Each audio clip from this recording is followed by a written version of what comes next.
আগে আপনি দুইটা দেন। এটা হচ্ছে কি না আমাদের এটা আচ্ছা এটা দেখেন কাজটা প্রকল্পটা কাজ শুরু হওয়ার তারিখটা দেখুন তো একটু আমাকে দেখি। এটা ওয়ার্ক করার জন্য জমা দেয়। কেন জমাতে নেই? জমা না দেওয়ার আগে আপনার সঠিক না আমরা নোয়ার ভিত্তিতে আমাদের বলেছে যখন আমরা কাজ শুরু করি। তাহলে আপনি 40% অগ্রগতি কিভাবে দেখাচ্ছেন? ওয়ার্ক করা জমা দেয় না, এবার পরিবর্তন কাজ করবে। নোয়া যখন হচ্ছে এটাই হচ্ছে আমাদের প্রিলিমিনারি, যখন আমাদের যে আমাদের এখানে পরপর দুজন অ্যাক্সিডেন্ট ভর্তি হওয়ার কারণে আমরা তো ওটা জানার বিষয় না। আপনার এখানে 40% অগ্রগতি কাজ দেখাচ্ছেন কিভাবে সেটা আপনি আমাকে জানতে চাচ্ছেন। আমি তো এটা ফিজিক্যাল প্রোগ্রেস, যে রাস্তায় সে কাজ করছে সেই আঙ্গিকে যে তার কতটুকু শেষ করছে এটা কই? আপনার ফিজিক্যাল প্রসেস কাগজটা কই? শেষ হয় আপনারা তাহলে কিসের বেসে 40% দেখাচ্ছেন সেটা আমি জানতে চাচ্ছি। আমাদের সমন্বয় কমিটির মিটিং হয়, মাসিক মিটিং হয়। আপনাদের মধ্যে ব্যাখ্যা দিলে তো হবে না এটা। মাসিক মিটিংয়ে আমরা আপনাদের মধ্যে ব্যাখ্যা দিলে হবে সেটা। আপনাদের কোথায় সমাপ্তি দেবে আপনারা দেখান নাই, কিন্তু আপনারা প্রোগ্রেসে দেখাচ্ছেন 50% কাজ শেষ দিয়েছেন। তাহলে এটা 100% হওয়ার কথা না এটা? যেহেতু টাইম ওভার হয়ে গেছে তাহলে না 100% হয় না কেন এটা? ঠিকাদার কাজটা করে নাই। ঠিকাদার কি আপনারা জানাইছেন লিখিত কিন্তু জানাইছেন? বলছেন কিছু লিখিত ভাবে? বান্ডেল থাকলে প্রতি সেনমানিতে টাকা বাঁচবে।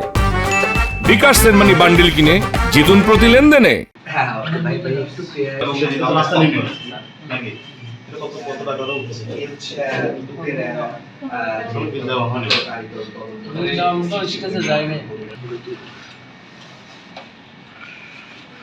কথা শেষ হওয়ার কথা হচ্ছে 21 নয় 24 স্ট্যান্ডার্ড করা করে এটা আবেদন আমার ওই ইয়েতে দেওয়া হয়েছে কোথায় দেওয়া? সেকশন অফিসে।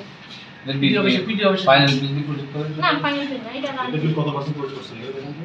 এরপর কোভিড উপজেলাধীন শবীর ফাইট ওয়াজিউল্লাহ বাড়ি মিলিতে পাইছেন না ওখানটা? ছবি পাই কজুল্লাহ এটা মানে ফেলে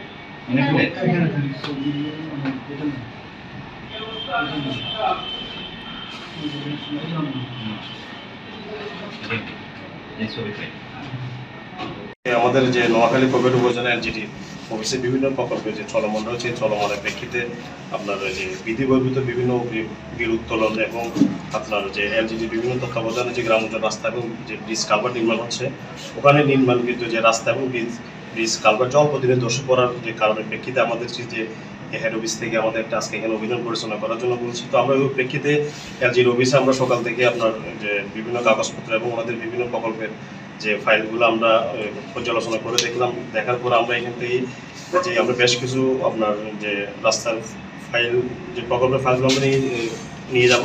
এর প্রেক্ষিতে আমরা হচ্ছে এবং এটা সরজমিনে কিছু রাস্তা আমরা পরিদর্শন করব। বান্ডেল থাকলে প্রতি সেনমানিতে টাকা বাঁচবে। বিকাশ সেনমানি বান্ডিল কিনে জিতুন প্রতি লেনদেনে। পরিদর্শনে যাওয়ার পরে এরপর আমরা আমাদের যে হেড অফিসের যে আবেদনের প্রেক্ষিতে আমরা এখান থেকে একটা প্রতিবেদন জমা দিব। জমা দেওয়ার প্রেক্ষিতে ওখানে আমাদের যে কাগজগুলো যাচাই বাছাই করে আমরা দেখবো যে এখানে কি সম্পর্কিত অনেকগুলো ধরা পড়ছে।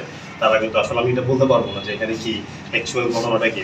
তো এই জন্য ওনাদেরকে আমরা বলছি আমাদের যে অন্যদিকে কিছু কাগজপত্র লাগবে এই কাগজগুলো আমাদের অফিস ওনারা এগুলো পাঠিয়ে দেবে আর কি। এই হচ্ছে আমাদের যে বিভিন্ন যে সকাল থেকে যে অনিয়ম যে দুর্নীতির অভিযোগ প্রেক্ষিতে যে এখানে যে আপনার যে কাজ আমরা এখানে বেশ কিছু যে প্রকল্পের দেখলাম যে ওনাদের যে টাইম এক্সটেনশন শেষ, কিন্তু ওনারা যে এগুলা যে টাইম যে বাড়ানোর যে আবেদন এটা ওনারা আমাদের দেখাতে পারে নাই। এর প্রেক্ষিতে এছাড়া বিভিন্ন প্রকল্পের কাজে অগ্রগতি অগ্রগতি দেখানো হয়েছে, কিন্তু অগ্রগতির যে একটা ফিজিক্যাল ইন্সপেকশন লাগবে এটাও কিন্তু ওনারা আমাদেরকে এটা দেখাতে পারে নাই। তো এই জন্য আমরা ওনাদের থেকে এগুলো আমরা জানতে চাইবো। তারপর হচ্ছে আমরা যে বিকেল আমাদের হেড অফিস পর একটা প্রতিবেদন জমা দিব। এরপর আমাদের যে প্রধান কার্যালয়ে যে পরবর্তীতে স্টেপ যাবে হচ্ছে আমাদের আজকের এই অভিযানের এটা তো আপনারাও জানেন। আপনারা যেহেতু আমাদের মিডিয়া তো এই জন্য আপনারা তো জানেন এটা হচ্ছে এটা আমাদের আসলে প্রধান কার্যালয় আমাদের মাননীয় কমিশনার স্যার ওনারা বলতে পারবে এগুলা এই ব্যাপার আসলে আমি না বলাটা বেটার।